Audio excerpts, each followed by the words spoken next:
This is a quick video on how to use the dough sheeter. This is the dough sheeter that we use for making pizza skins, they're called, pizza crusts, when we need to roll them out. That's what all these directions are on the top. Maximum 4 pizzas to a stack, and do not stack the stacks unless they're frozen. We also use the dough sheeter for the cinnamon dough and the Danish dough. So this is an example of the croissant dough that we make. And this has to be turned between 3 and 6 times depending on the dough. And it also needs to be turned for the final makeup where you get it really thin and then you put the butter and cinnamon and roll it up. So having a dough sheeter to do this is going to save you a lot of work. The way it works is you just put the dough up here on the well-floured thing, turn it on right here, making sure that this is down, and just feeding it in like that.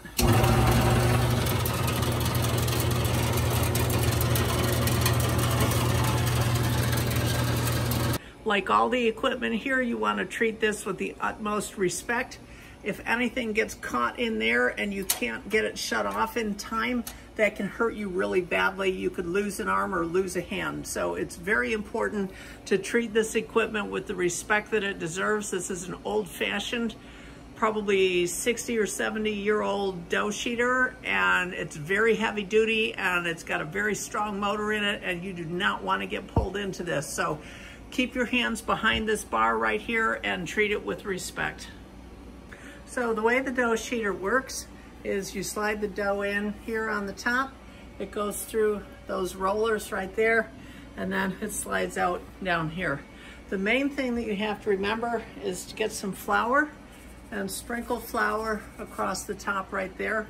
If you don't have this thoroughly floured, the dough will get sticky and stick between the rollers that are down there, and then it'll gum up and jam up the sheeter, which you definitely don't want. This adjusts the thickness. You loosen with this and then move this lever back and forth to change the thickness, and what it's doing is changing the rolls in there. So it's actually moving the rolls. So once you're done, you got to tighten it back up, and if you don't tighten it back up, what's going to happen is it'll drift as things are going through it. So if you look, you can see the rolls back there. There are 2 safety features on here. If you're putting something through here and your hand gets too close and you trip this bar, it will shut the mixer off, the sheeter off immediately. So if you're reaching something in there and you get too close, just push that up and it'll shut it off. And the other way to shut it off is with this red button, which sticks out further, so it's the fastest one to hit. So it turns on with this.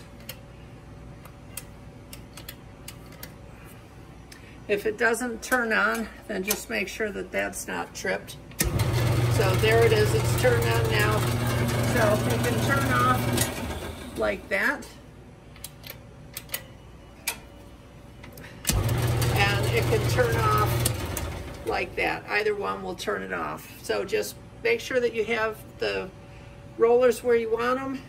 Turn it on right here and put the dough right here and just feed it in, and it'll come out right here, and that's all there is to it. So that's how the dough sheeter works. We'll turn it back off here or right there.